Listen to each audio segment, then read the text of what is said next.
سلام البنات، كدايرين؟ لاباس عليكم؟ مرحبا بكم في قناه رياض، ومبروك عواشركم باش ما تمنيتو ان شاء الله. اليوم غادي نقدم لكم حلوه ديال الرخامه، كاين اللي كيقول ليها زليجه.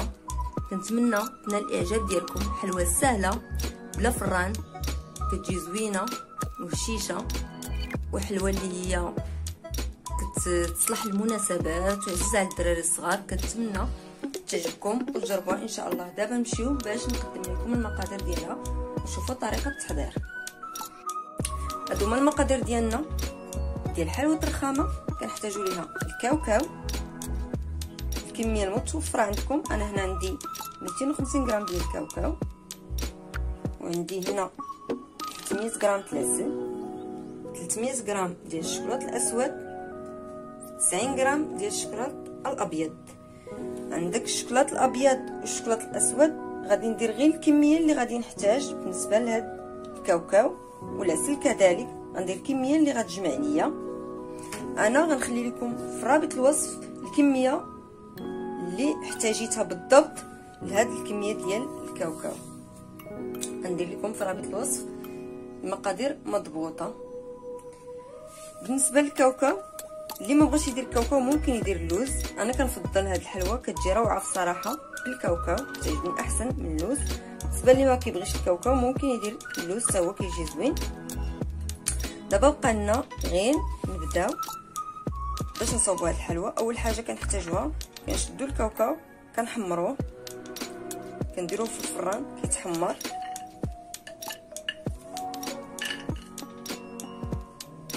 هو الكاوكاو ديالنا دابا درناه في الطاوه، غندخلوه للفران. ملي يتحمر غادي نتلاقاو. الكاوكاو ديالنا من بعد ما تحمر كنتسناو حتى كيبدا يبرد. ملي كيكون سخون ما كيبغيش يتفسخ لينا، كيبدا يبرد صافي كنبقاو نديروه غير هكا بيدينا كيتفسخ. يعني ما كتحتاجوش مجهود كثير.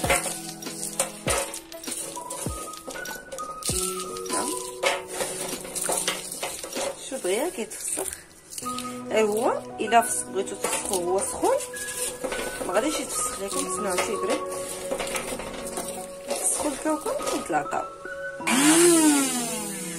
دابا ملي طحنا، دابا هذا هو الكاوكاو ديالنا بعد ما تحمر. حيدنا القشره ديالو ولا على هذا الشكل. غادي نطحنوه.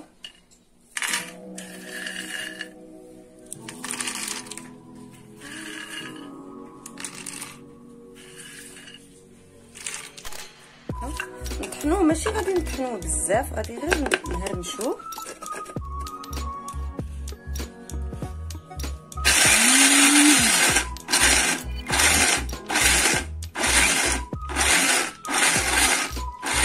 حيت حنا ما بغيناش نطحنوه مزيان، بغينا يتهرمش. شوفوا كي جا هكا مهرمش. حنا محتاجين هاد الحبيبات يبقاو، حيت ملي كيبقاو لنا الحبيبات هكا طروفه ديال الكاوكاو، ملي كتعض الحلوه ديالك كتجيك مقرمشه، ما كتجيكش كيبغيش يكون رطب. المهم هذا هو الطحين ديالو، ما تسحقوش بزاف، خليوه غير هكا مهرمش. دابا بسم الله على بركه الله. ها هو الكاوكاو ديالنا، غنخلطوه بشويه ديال العسل.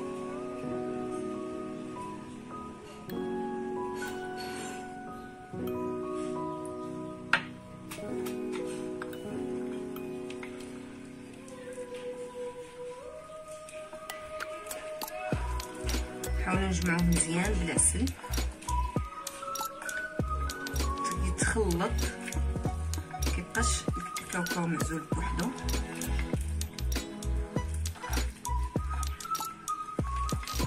نزيدو شويه ديال العسل.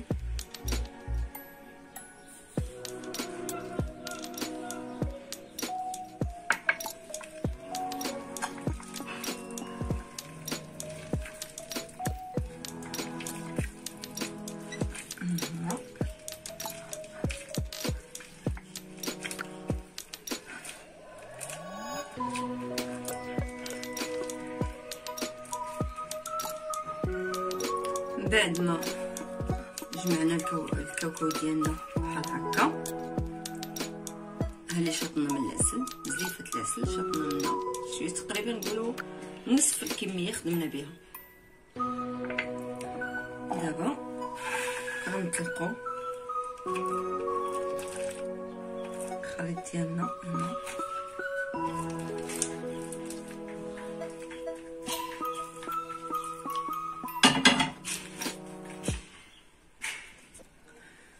هاهي بسطناها. ملي كنبداو نبسطو فيها ضروري نديرو يدينا بشويه الماء، اولا نديرو الدلاك، نسقو الدلاك بالماء وعاد نوركو هنا باش العسل ما يلصقش لينا. كما كتلاحظوا انا كندير يدي هكا فوق العسل وما كيلصق ليا حتى شي حاجه في يدي. لو ما درتش الماء كان كله غيلصق ليا في يدي. انا هنا دايره كميه قليله غير باش نوريكم. بالنسبه للناس اللي كيديروا كميه كثيره غيضربوها بالدلاك، ما غيديروهاش بيديهم. الدلاك حتى هو تسقوه بشويه الماء وعاد خدموا به باش ما تلصقش لكم فيه، باش ما يلصقش لكم فيه الخليط.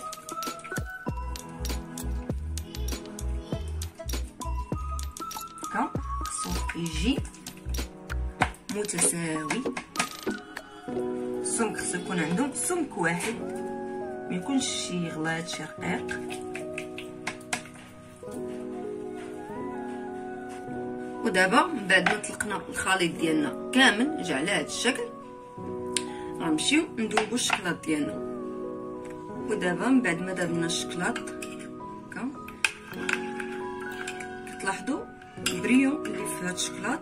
الطريقه باش كنحصلوا على هذا البريو اللي في الشكلاط راه ما كنزيد فيه لا زيت ولا زبده ولا حتى شي حاجه.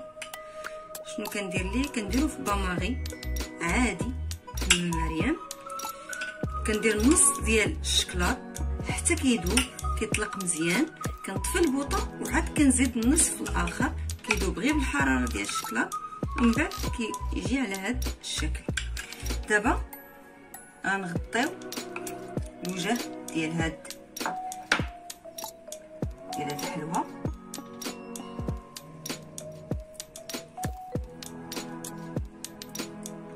كنكثروا الشكلاط، كنديروا طبقه رقيقه حيت هاد الجهه هي اللي غادي تجينا من التحت، يعني ما غاديش تبان. هي صافي. دابا ملي غطينا الوجه ديال هاد الجهه غادي نتسناو عليها حتى تبرد. ملي تبرد غنقلبوا على الجهه الاخرى. ودابا من بعد ما يبسلنا الشكلاط مزيان، انا كنفضل ما ديروش في الثلاجه، حيت ملي كديروا في الثلاجه كتبداو تقطعوا فيه كيتهرس لكم. من الافضل الا كان الجو بارد خليوه غير برا. دابا ملي يبس كامل غادي نقلبوه هكا هاد الوجه، غنحيدو هادي.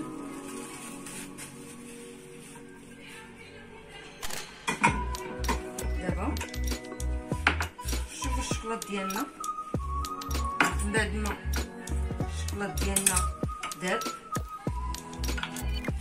هنا كنقول هاد الشكلاط اللي غنديروه في هاد الطبقه الفوقانيه كنفضل انا تزيدوا فيه شويه زيت الافضل باش ما يبش لكم بالزربه ملي تكونوا كتخطوا.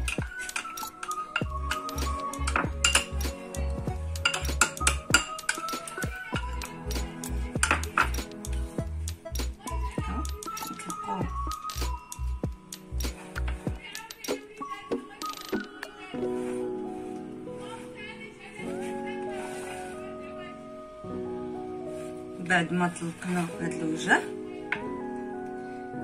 دابا غنخطو بالشكلاط الابيض. دابا ناخذ الشكلاط الابيض نديروه في بلاستيكه، شكلاط ابيض بلاستيكه، حاولوا تكون بلاستيكه هنا.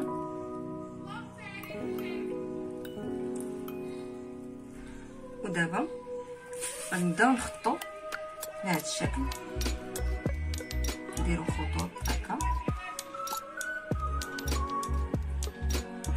خطوط كتكون عشوائيه، نديرو هكا. ودابا غناخدو كوردون وغنبداو نشرطو به.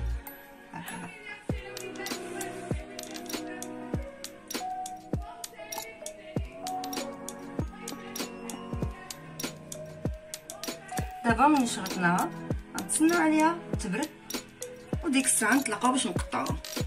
كتجي على هاد الشكل، نتسناو عليها تبرد ونتلاقاو باش نقطعوا الحلوه ديالنا. ودابا ملي لبسات لينا، نتوما كتلاحظوا ملي لبسات لينا الحلوه ديالنا، غادي نبداو باش نقطعوها. بسم الله على بركه الله.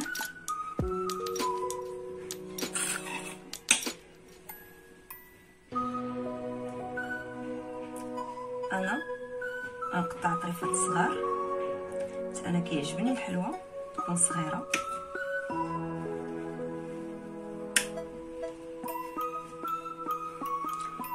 كما عطيتكم قبيله، ما عطيتكم العبارات اللي كنت حاطه قدامي ديال الشكلاط والعسل.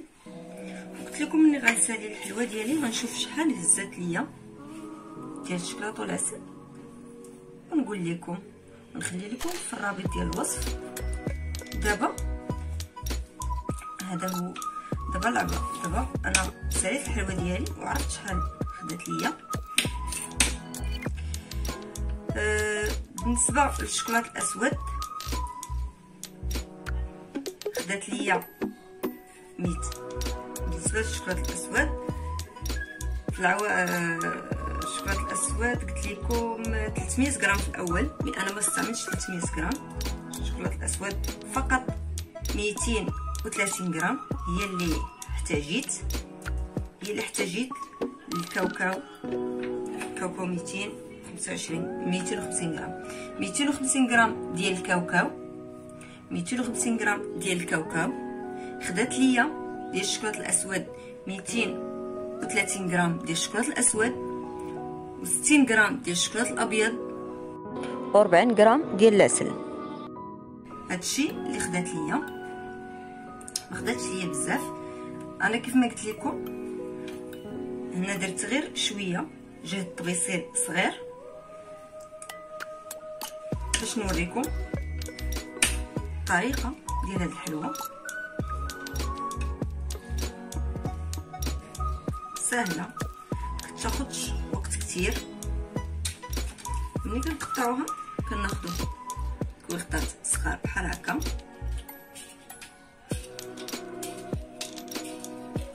وكنبداو نهزو الحلوه ديالنا كنحطوهم كويغطات على هاد الشكل.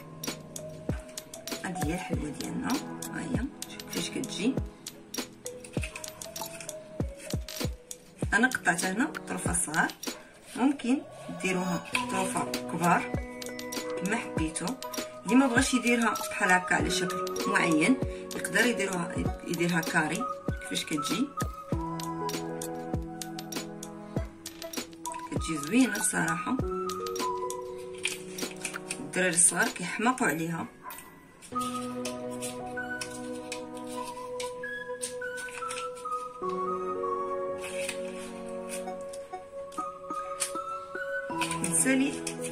نسالي التقطاع ديال الحلوه كامله ونتلاقى.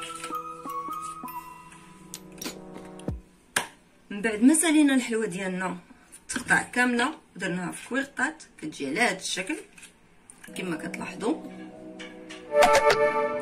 تجي على هذا الشكل. وكنتمنى الحلوه ديالنا تنال اعجابكم وتجربوها وما تندموش عليها. كما كتلاحظوا كيف كتجي.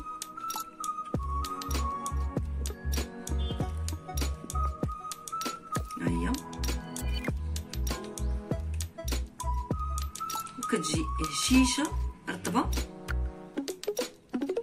شوف كيفاش كتجي رطبه وزوينه. كنتمنى تنال الاعجاب ديالكم، وكنتمنى تجربوها.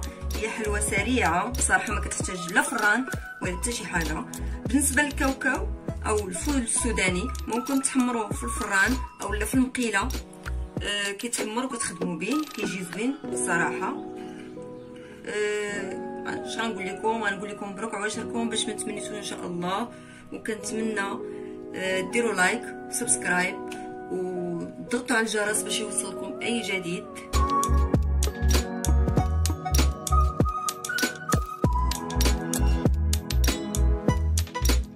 واليوم غادي نقترح عليكم فقاص باللوز والفواكه المعسله.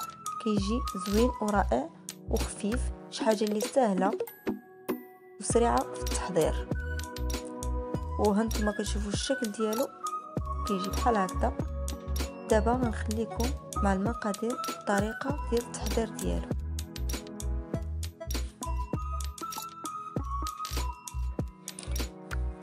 عندنا 100 غرام ديال الزبده لينه درجه حراره المطبخ، خماره الحلويات وحده، عندنا الزبيب خصو يكون بدون نواه يعني ما فيهش العظومه لداخل، عندنا بيضه وحده، 80 غرام ديال اللوز بالقشور ديالو غادي نهرمشو، خصو يكون مهرمش، و 100 غرام سنيده رقيقه، نصف علبه ديال الفواكه المعسله و 300 غرام ديال الطحين ديال العلبه. هادو هما المقادير ديالنا. كما لاحظتوا انهم بساط وما كاينش حاجه اللي هي كثيره. بالنسبه للناس اللي باغيين يديروا اكثر من هذا الشيء ممكن يضاعفوا الكميه. دابا نمشيو للطريقه ديال التحضير. دابا نبداو التحضير. دابا غنبداو نحضروا الخليط ديالنا. اول حاجه كنحتاجوها هي الزبده خصها تكون درجه حراره المطبخ باش ما كتعذبكمش بزاف في الخدمه. نزيدوا عليها السنيده. الا لاحظتوا هنا انا عندي الزبده شويه قاصحه، عذبتني شويه في الخدمه، داكشي علاش خصكم الزبده لينه يعني درجه حراره المطبخ. نخلطوا الزبده مع السنيده مزيان حتى تصبح على شكل كريمي، ومن ثم نكملوا.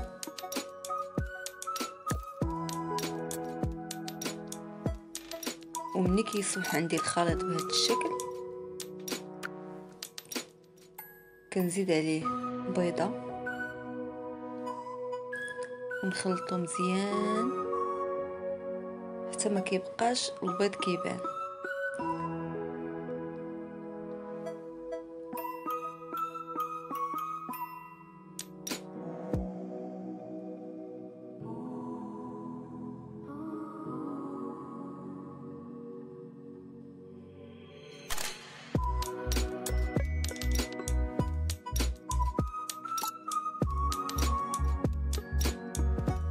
دابا غنزيد عليه اللوز مهرمش بهذا الشكل،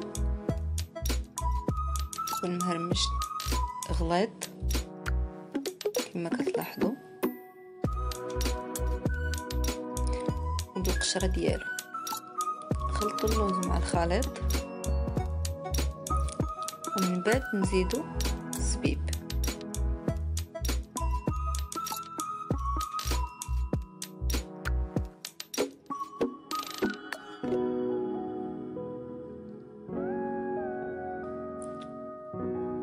نضيفوا نصف العلبة ديال الفواكه المعسلة.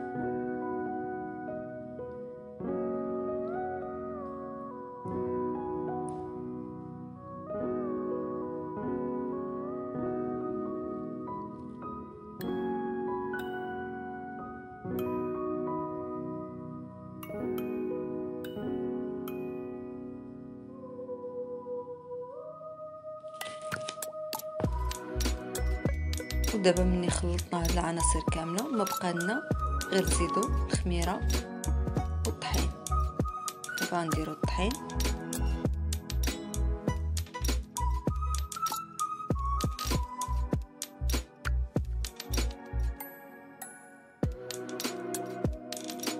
وخصنا نحاولوا نمسو الطحين مزيان باش كيدخل العجين.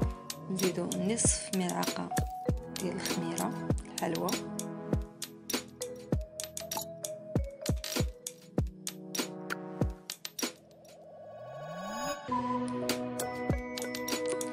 فيما كنزيدو الطحين كنحاولوا ندلكو مزيان باش الزبده تذوب لينا مع الحراره ونخدموا بالكميه ديال الطحين كامله.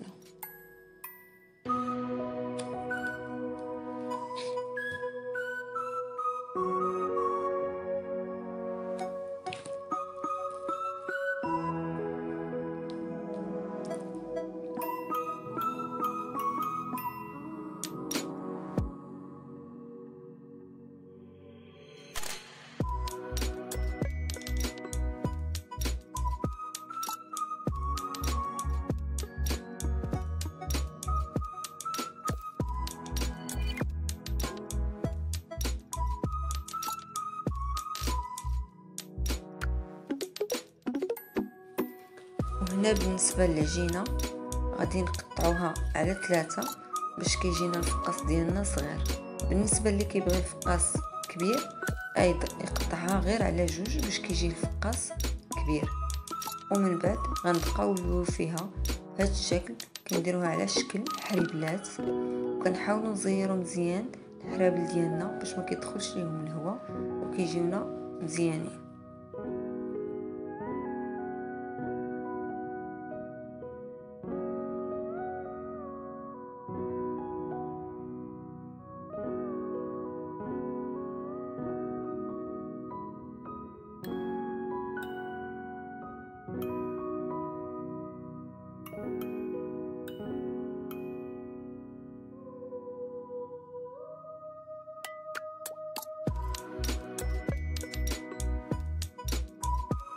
ودابا ملي كملنا الحريبلات ديالنا كناخذوا بلاستيك غذائي وكنجمعوا فيه الحريبلات ديالنا،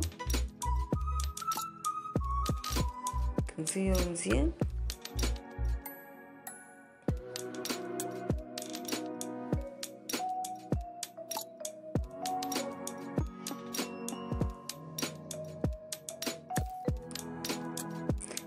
كنلويو الحريبلات ديالنا في بلاستيك غذائي،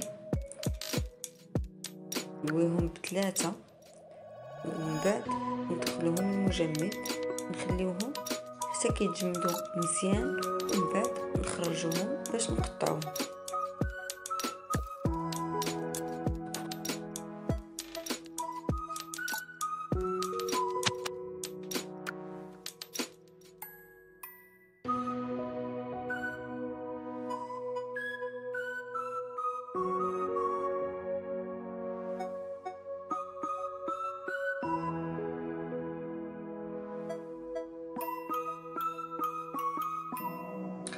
ودابا البنات ملي خرجنا الحريبلات ديالنا من المجمد قصحوا لنا ولاو على هذا الشكل، الا لاحظتوا كيشدوا في راسهم مزيان.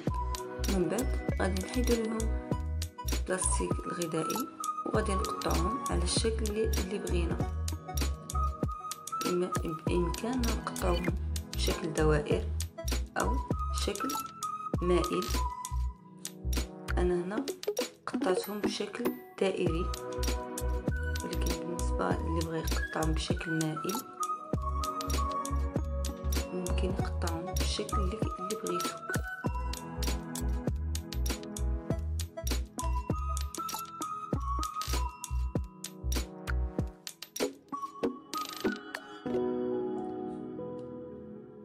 ومني غادي نقطعوهم غادي نحطوهم في الطاوه وغنديروهم باعدين على بعضياتهم باش ما كيتنفخوش لينا. ومني غادي نكملوا التقطاع ديالنا كامل غادي نديروهم في الطاوه ديالنا وندخلوهم الفران على درجه حراره متوسطه، ومني يطيبوا نتلاقاو.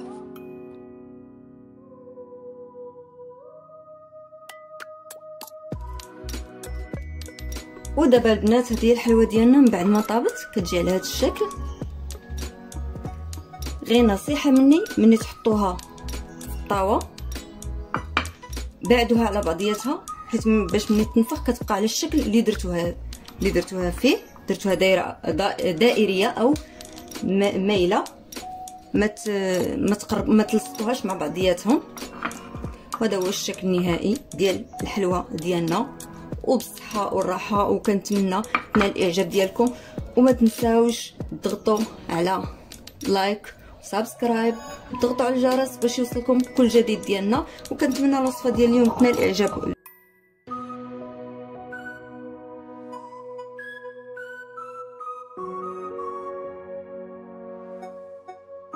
اليوم نقدم لكم فقاص كيجي شيش ورائع، فقاص باللوز. كنتمنى يعجبكم. ما كاينش الدار المغربيه اللي ما تلقاوش فيها فقاص، كيجي زوين مع اتاي وبالصحه والراحه. وندوزو المقادير. باش نحضروا الفقاص كنحتاجوا 3 البيضات، 2 معالق ديال النافع، 3 المعالق ديال الجنجلان اي السمسم، كاس ديال العنبه ديال اللوز، خماره حمراء ديال 8 غرام، فاني ديال 7.5 غرام، كنحتاجو كاس زيت، كاس سنيده، معلقه صغيره ديال الزبده والطحين حسب الخليط. ودابا نمشيو باش نحضروا الخليط ديالنا. اول حاجه كنديروها نديروا واحد 3 البيضات. اللي بغى يدير اكثر من هذه الكميه يضاعف المقادير. 3 البيضات، نديروا سنيده،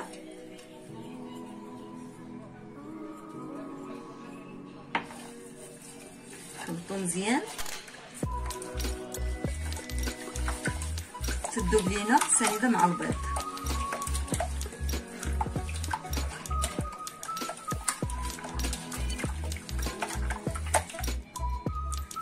من بعد نضيفو كاس ديال الزيت،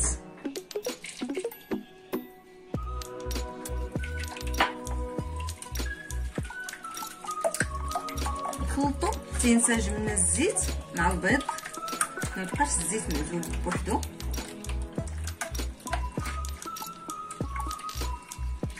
نزيدو على هذا الخليط معلقه ديال الزبده،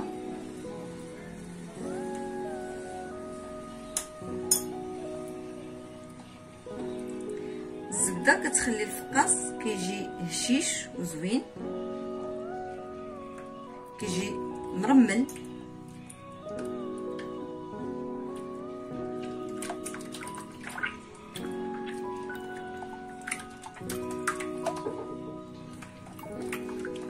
من بعد كنديرو الجنجلان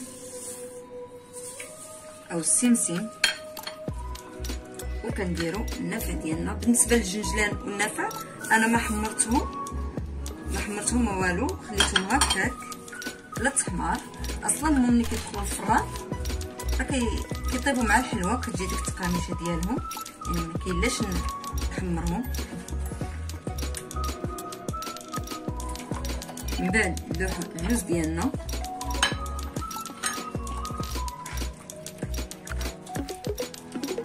دابا ملي زدنا اللوز بقالنا غنديرو الفاني.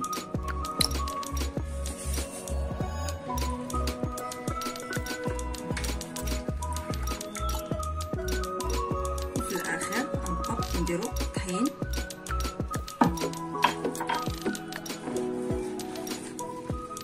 الطحين كيكون على حسب الخليط.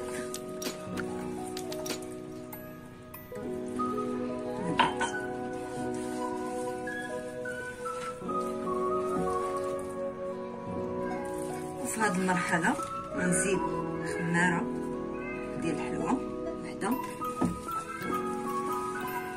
كما قلت لكم انا درت لكم هنا غير شويه باش نوريكم كيفاش كنحضروا الفقاس. بالنسبه اللي بغى يدير كميه اكثر يضاعف المقادير.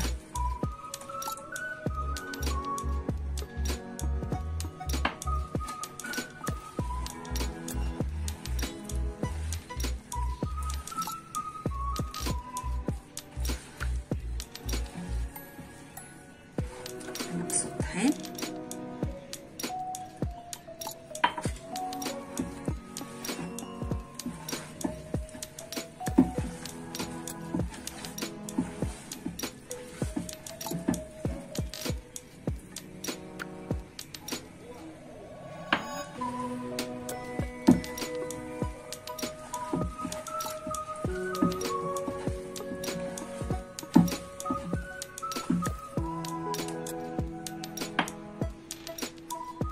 كما كتشوفوا احنا جمعناها كاملين، جمعنا عجينه كامله. خدات لينا ديال الطحين، خدات لينا واحد 4 الكيسان ونص، 4 الكيسان ونص ديال الطحين اللي خدات ليا هاد العجينه. كما قلت لكم الطحين كيبقى على حسب العجين. المهم انا خدات ليا 4 الكيسان ونص. كتجي العجينه على هذا الشكل، كتكونش قاصحه بزاف، كتكون ما مرخوفاش وفي نفس الوقت ما قاصحاش، باش كتجينا زوينه. لاحظتوا كيفاش كتجي. ودابا ما بقى لينا غير نقطعوها باش نصاوبوا الحرابل ديالنا. كما كنعرفوا ان درنا هنا 3 البيضات، وكنعرفوا بان كل بيضه كنديروا فيها حربل. مثلا هنا درنا 3 البيضات كنقسموها على 3.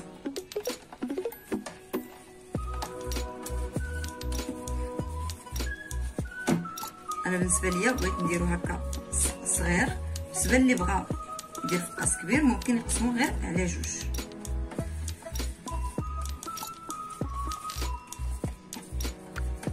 هادي كبر شويه.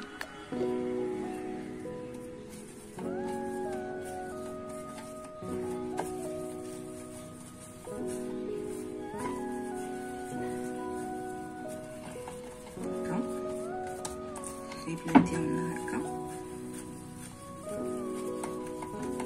كنكورو بحال الخبز العادي، ومن بعد كنقلبو هاد الخبيزات ديالنا الحريبلات بهذا الشكل.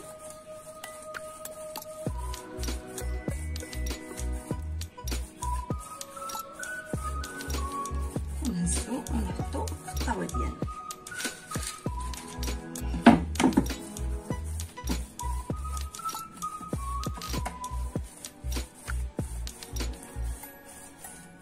متاكدين الا تبعتوا هاد المقادير بالضبط كيف ما عطيتكم غيجيكم الفقاس هشيش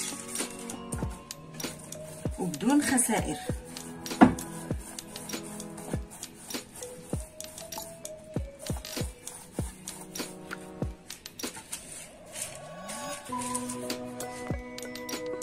وباش نزوقوا الفقاس ديالنا كناخذوا صفر بيضه مع 2 معالق كبار ديال الكاكاو المر، خلطوه مزيان.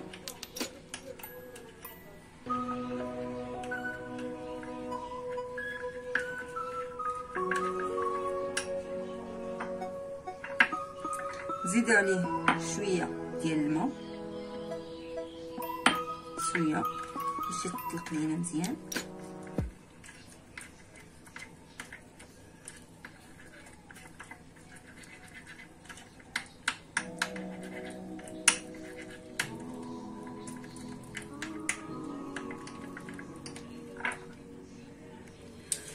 ودابا هادو هما الحريبلات ديالنا كنحاولوا نقادوهم باش كيجيو مقادين، نبسطوهم هكا شويه نقادو ليهم باش يجيو نفس القياس.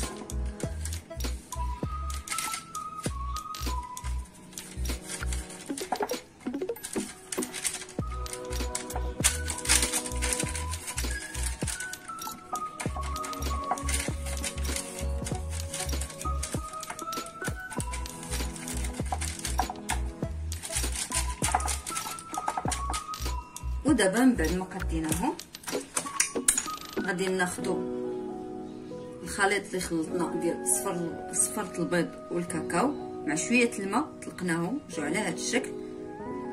بالنسبه للناس اللي ما عندهمش كاكاو ممكن يديروا نيسكافي، قهوه سريعه الذوبان. قهوه سريعه الذوبان يخلطوها حتى هي مع صفرة البيض ويخدموا بها حتى هي كتجي مزيانه على بركه الله.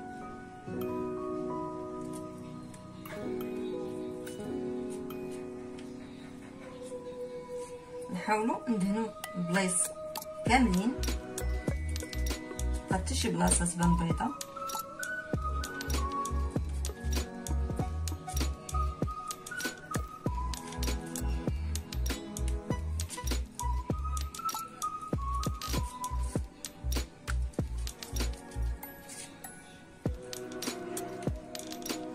من بعد ما دهنا الحريبلات ديالنا كاملين كناخذوا فرشات وكنبداو نشرطو على هذا الشكل.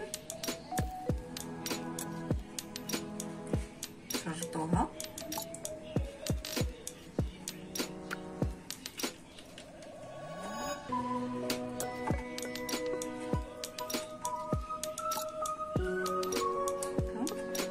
ساليهم كاملين. ودابا ملي سالينا الحريبلات ديالنا غندخلوهم للفران يطيبوا نص طيبه ونتلاقاو. ودابا ملي خرجناه من الفران جا على هذا الشكل. تفرقع عليا من هنا، ولكن ماشي مشكل، انا كيعجبني هكا الفقاس يكون مفرقع، يعني مطرطق بحال هكا محلول، كيجي زوين ملي كيكون محلول بحال هكا. دابا غنحيدو من الطاوه وغنحطوه هنا، وغنوريكم الطريقه اللي كندير انا باش ما كيتشققش ليا الفقاس، باش زعما ما كيتهرش ليا الفقاس ملي كنكون كنقطع فيه. كنحطو كندير له، كناخذ فوطه فازقه وكنحطها على الفقاس ديالنا بحال هكا، وكنخليه واحد الساعه ديال المكانه، وديك الساعه نرجعو باش نقطعو الفقاس ديالنا. بهذه الطريقه ما كيتهرس لينا ما والو، ما كيكونش عندنا خسائر بزاف، كيكون ديجا هاد الفوطه فازقه كترطبو شويه باش ملي كيتقطع بسهوله تامه. ودابا من بعد ما دازت الساعه ديال المكانه غادي نشوفو دابا هادو هما الحريبلات ديالنا، غنبداو نقطعو فيهم. نحطهم هكا على جنب، ناخدو القطعه ديالنا وكنقطعوهم بالطريقه اللي كتناسبنا. ممكن نقطعوهم على هاد الطريقه هكا، وممكن نقطعوهم بشكل مائل. انا كنفضل نقطعهم هكا على شكل مائل.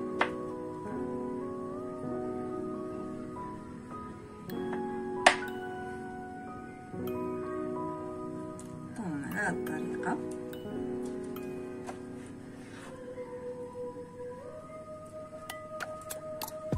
الا لاحظتوا ما كيتهرس ليا والو، ما عنديش خسائر فيه.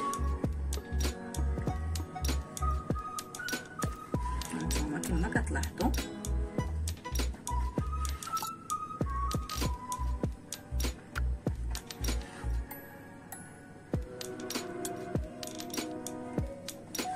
ضروري يكون السكين اللي هو ماضي باش يقطع لكم بطريقه مزيانه.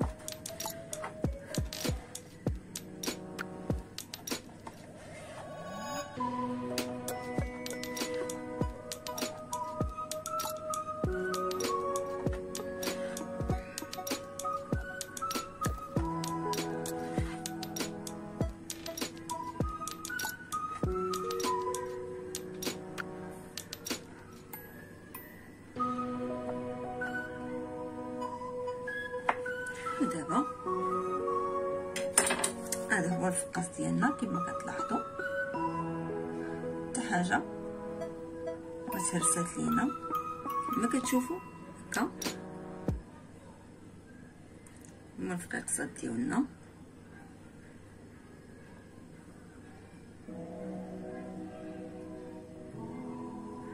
مكاينش خسائر بالمره.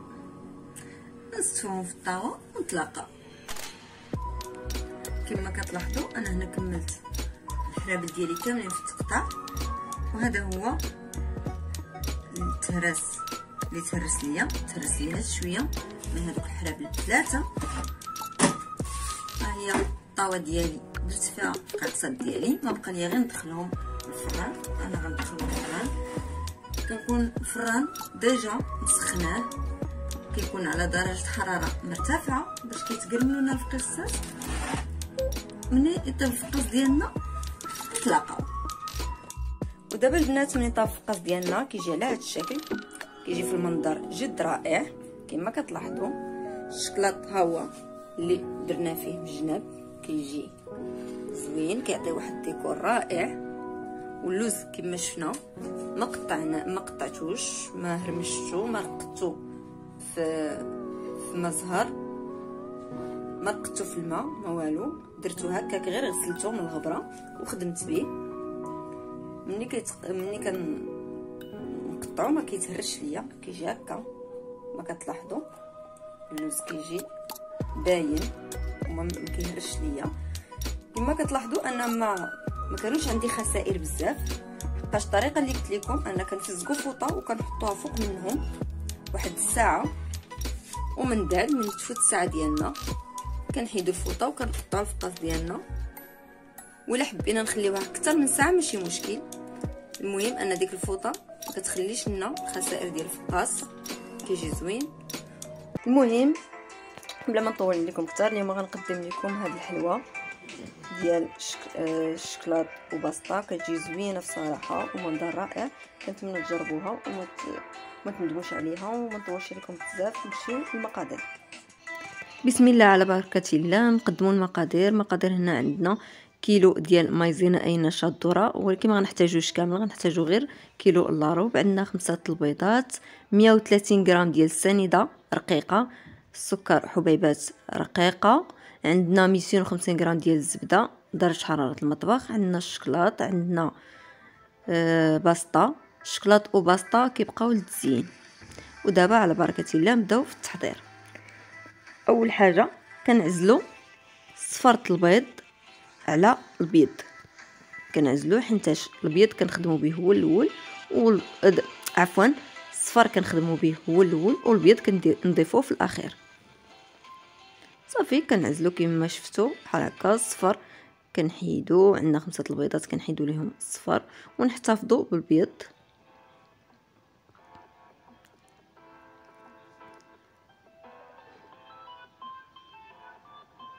لا هاد البيضه طرطقات لي في يدي، الصفر طرطق. ايوا كما شفتوا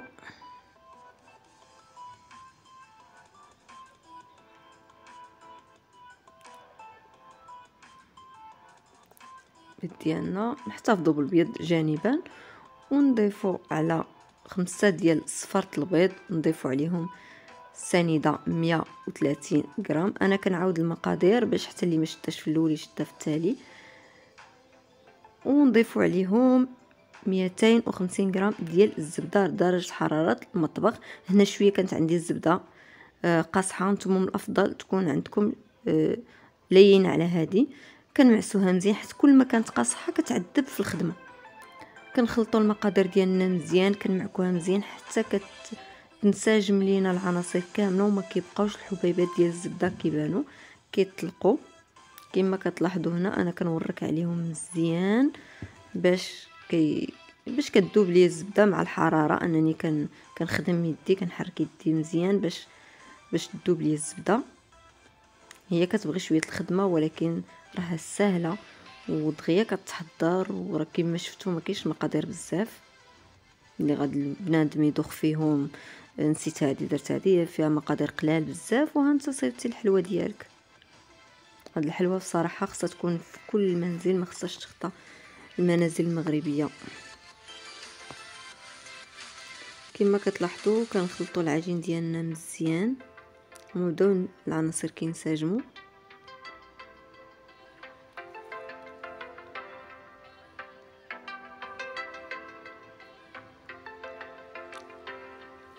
وفي الاخير غادي نبداو نزيدو نشاط الذره اي مايزينا بشويه بشويه. بس مايزينا ديالي وركت عليها بالجد، وراك شفتوا شنو وقع ليا. عندكم توقعوا في نفس الخطا. نبداو تخدموا مايزينا غير بشويه حيت هي كتكون خفيفه بزاف دغيا كطير. خصكم تخدموا بشويه بالمهل باش تجيكم الخدمه مزيانه. ما تزربوش من الوقيته ملي تبقاو ديروا مايزينا، ما تزربوش، خدموا غير بشويه. خصكم تدلكوها مزيان باش ديك الزبده كتسخن وتطلق باش تطلب لكم مايزينا اكثر.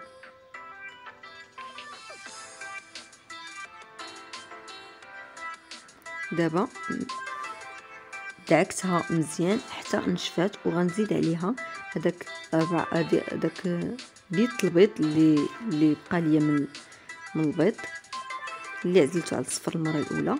غنضيفوا بيض البيض هو الاخراني ونخلطوا العجين ديالنا جيدا. الا بان لينا صافي بركه عليها، صافي ما نزيدوش مايزينا مره اخرى.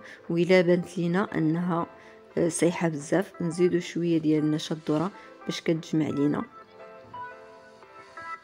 هنا العجين ديالي انا ما بقاش ناقصها بزاف، بقى ناقصها غير شويه. غنزيد غير هاد شويه صافي ديال مايزينا اي نشا الذره ونخلط الخليط ديالي جيدا. باش نجمع العجينه. صافي هنا غادي نجمع العجينه، ما نبقاش نزيد نشا الذره. كما لاحظتوا كما قلت لكم استهلكت ليا كيلو الا ربع، يعني كيلو الا ربع. انا بداك كان عندي كيلو، وراك شفتوا شحال شاط ليا منه، كنت حاطه كيلو شاط ليا منه هذا المقدار اللي قدامكم، يعني تقريبا ربعة اللي شاطت ليا. شفتوا تقريبا ربعة. يعني نتوما هاد العجين خدات ليا كيلو الا ربع ديال مايزينا اي نشا الذره. دابا ملي عجناها مزيان كتجي شاده في راسها كما لاحظتوا، كتجي رطبه. كنديروا كويرات صغيورين كما كتلاحظوا، كنحطوهم حدا بعضياتهم. من الاحسن ديروا هاد الطريقه اللي كندير انا، كنديروا جوج في دقه باش كنتهنوا باش كنسربيو، ما كنبقاوش معطلين بزاف بوحده بوحده. كنديروا بجوج بجوج ونحطوهم.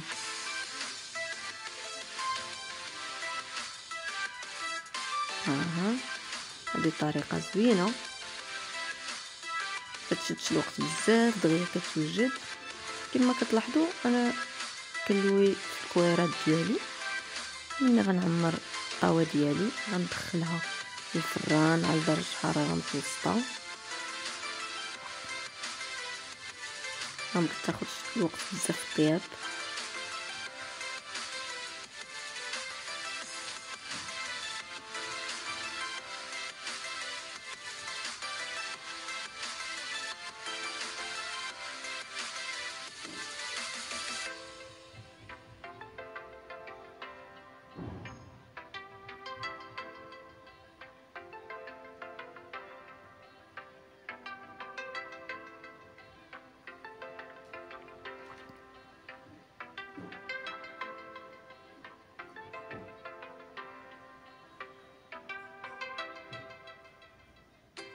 ودابا نستمر في التكوير.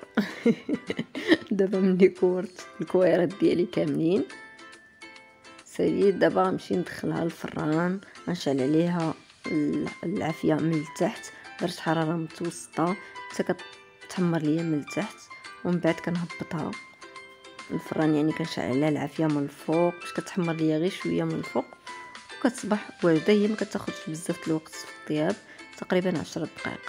ندخلها الفران ونطلقها. دابا غادي نبدا نحضر التزيين.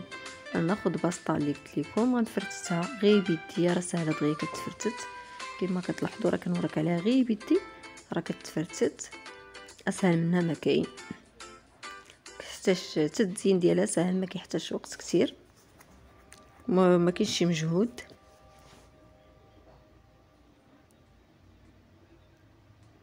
كما كتلاحظوا دغيا بسرعه هنا كتفرتت لينا.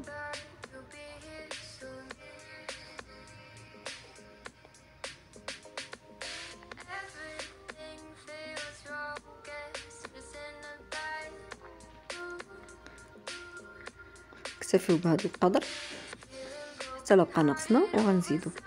دابا كما لاحظتوا هذه هي باسطه ديالنا فرتناها. ها هي الحلوه ديالنا طابت، جات على هذا الشكل. كناخذوا الشوكولا كندوبوها في باماغي، وكما كتلاحظوا كناخذ الحلوه ديالنا كنديروها في الشوكولا، ومن بعد كنفندوها في باسطه وكنحطوها حتى تيبس، ومن بعد نقدموها. الى لاحظتوا الطريقه جد سهله، تحطها في الشكلاط من بعد كتفندا وكتحطها تنشف ونقدموها في طبق التقديم.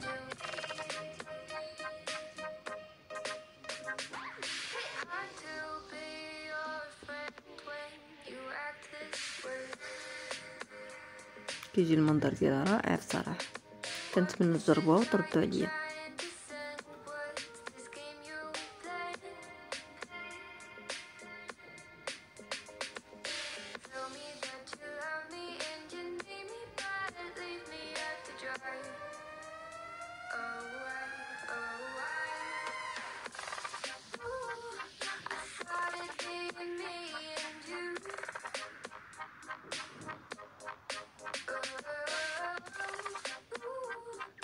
ودابا هذا هو الشكل النهائي ديال الحلوى ديالنا.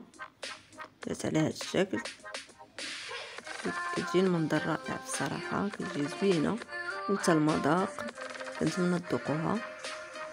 هانتوما انا غادي نقطع لكم وحده من النص وغتشوفوا اللون. شو اللون ديالها كيدير من الداخل، كيجي اللون اصفر منمنم، صراحه رائعه. تمنيتكم تذوقوها، كنتمنى تجربوها وتردوا عليا. هي سريعه وبسيطه ومقادير في المتناول بصراحه.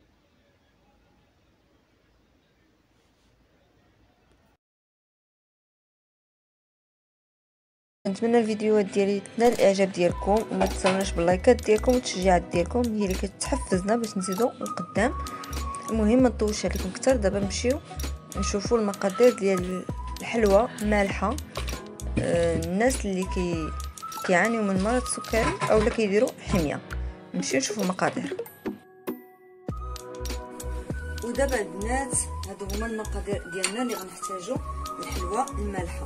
عندنا هنا 2 معالق كبار ديال الزبده تكون بحراره ديال المطبخ، عندنا بيضه، عندنا قشور حامضه، عندنا خماره حمراء بيكين باودر وحده، عندنا 4 ديال الفرماج مثلث. فرماج كيف ما كان نوعه، ماشي بالضروره هذا النوع اللي انا مستعمله، حيت انا هذا هو النوع اللي عندي. نتوما اي نوع عندكم ماشي مشكل، غير هو خصو يكون فرماج اللي هو مالح، ماشي الفرماج ما يكونش داك الفرماج اللي ناقص ملوحه اولا مسوس. الفرماج اللي يكون مالح باش كتجيكم الحلوى بنينه. المهم عندنا هنا 4 الفرماج مثلث، عندنا نص كاس ديال الزيت نباتيه، عندنا واحد ياغورت طبيعي، وعندنا طحين. انا هنا خديت 2 ليف طحين، كيبقى على حسب الخليط. ودابا غادي نمشيو باش نحضروا الحلوى ديالنا. اول حاجه كناخذوا قصريه فاش غادي نخدمو، ناخذوا الزبده كتكون بدرجه حراره المطبخ باش كتعاوننا في الخدمه. من بعد كناخذوا الفرماج،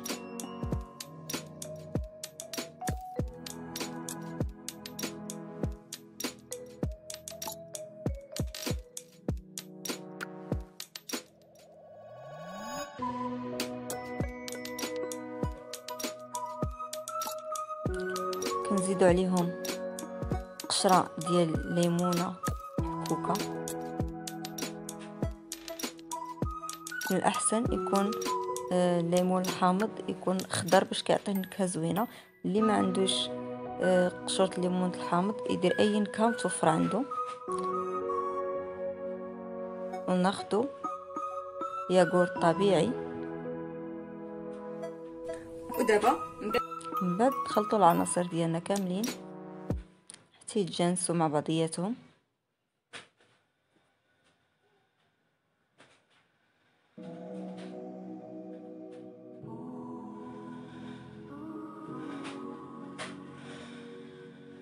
من الصباع عندنا الخليط الشكل كريمي، كنزيدوا عليه بيضه واحده، كنخلطوا الكل جيدا، ثم كنزيدوا عليه نص كاس الزيت.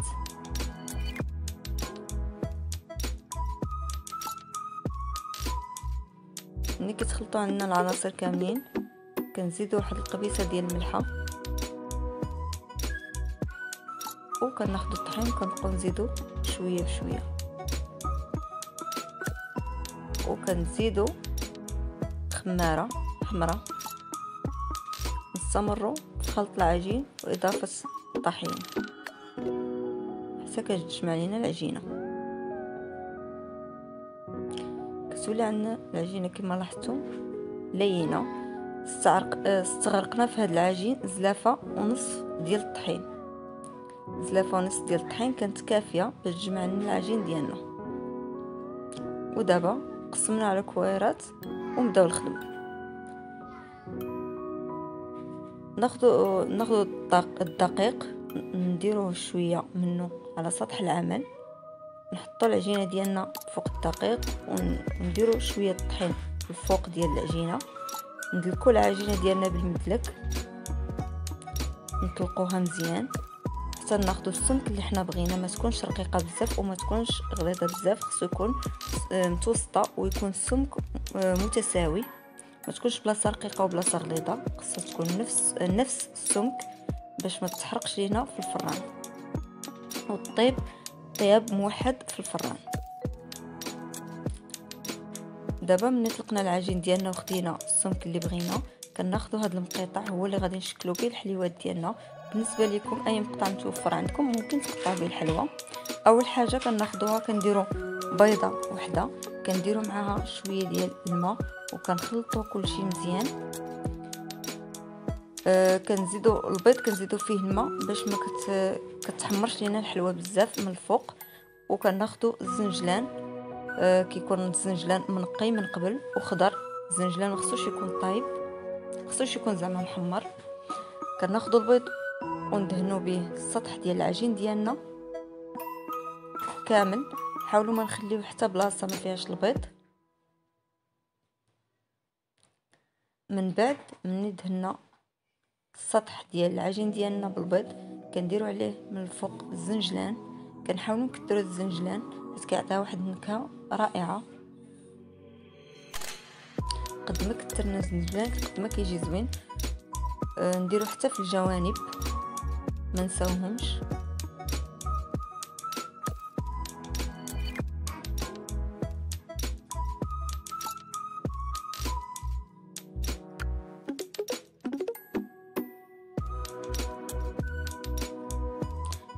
ودابا ملي درنا الزنجلان ديالنا كامل، ناخذوا المقيطه باش نبداو نقطعوا الحليوات ديالنا ونشكلوا على الشكل اللي بغينا. هنا كما لاحظتوا قلنا اختارينا الشكل ديال النجيمه، هذا هو الشكل اللي حصلنا عليه.